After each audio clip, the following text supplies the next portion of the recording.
Les gars, les déclarations de Rashford, c'est le prime qui va chercher.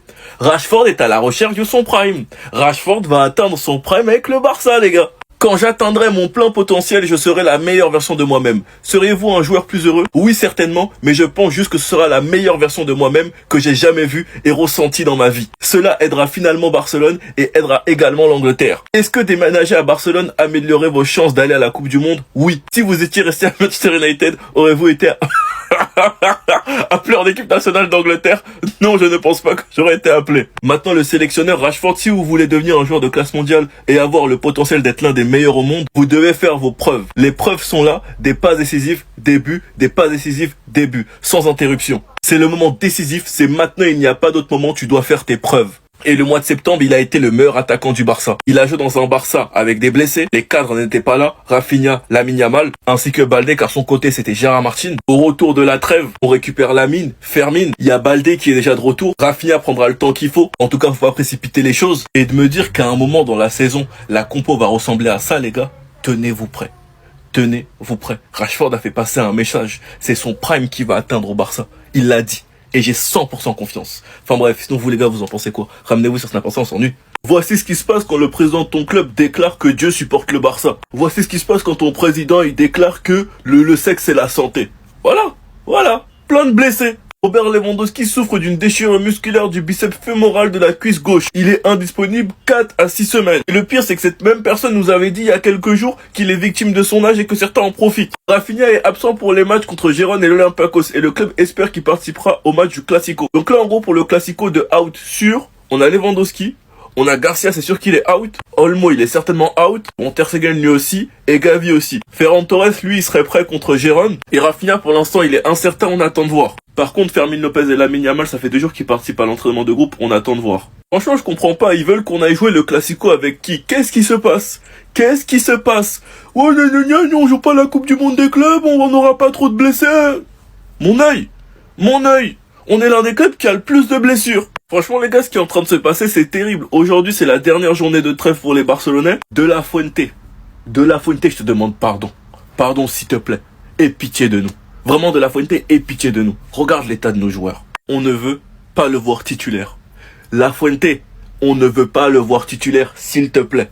Enfin bref, sinon vous les gars, vous en pensez quoi? Ramenez-vous sur Snap, on s'ennuie.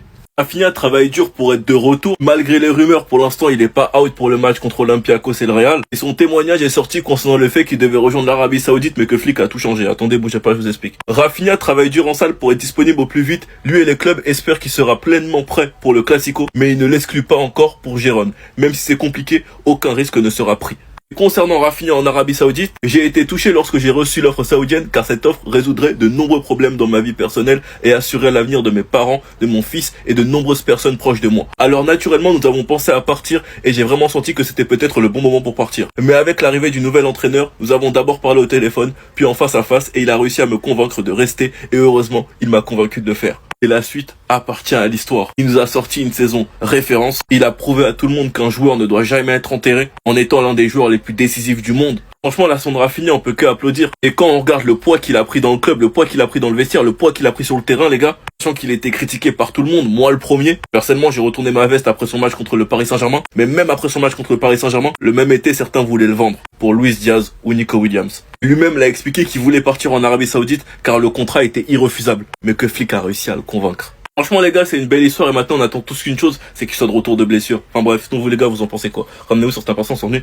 Dieu merci les gars, c'est la fin de la trêve, c'est enfin terminé pour nous, on peut souffler. On a eu quand même beaucoup de pertes, on a perdu Lewandowski qui sera blessé 3 à 6 semaines, Ferran a quitté le rassemblement mais à ce qui paraît il serait prêt contre Gérone, et Olmo est out 2 à 3 semaines. Et comme c'est Olmo, ça pue. Parce que c'est un joueur qui rechute beaucoup. Quand ça commence, ça n'en finit pas. On l'a vu la saison dernière. Et un match de plus pour Pedri qui montre qu'il est le cœur du jeu. Qu'il est le patron du milieu de terrain d'Espagne et celui du Barça. L'ovation que Pedri reçoit à chaque fois qu'il touche le ballon. Ou bien même qu'il sort, les gars. Pour son âge, c'est du délire. Ça, les gars, c'est juste une première mi-temps de Pedri. Pedri est un football qu'on doit regarder avec les yeux. Et non pas avec les stats. Sinon, tu comprendras pas de quoi on te parle. Une magnification, il était à 100 d'inscrire un but, mais malheureusement, il touche la barre. Encore une fois, la passe clé pour le premier but de l'Espagne. Exactement le même schéma que contre la Géorgie. En bref, De la Fuente nous l'a sorti à la 68e minute. Reste à voir maintenant comment Flick va gérer le temps de jeu de Pedri car il enchaîne beaucoup sans se reposer. Visiblement, Flick a bousillé le cerveau de Koundé qui a essayé de mettre hors jeu les joueurs hier. Beaucoup de Français l'ont critiqué à cause de cette erreur et lui m'a dit que c'est l'habitude avec Flick. Rooney a eu quelques minutes durant cette trêve. Au vu des blessés, je pense qu'il en aura aussi avec Flick. Christensen, j'espère qu'il aura beaucoup plus de responsabilités parce qu'il fait un archi bon début de saison, mais Flick ne le joue pas assez. Et surtout avec la sélection, vous vous rendez pas compte à quel point il est important. Et Lamine Yamal ainsi que Fermin Lopez devraient recevoir le feu vert.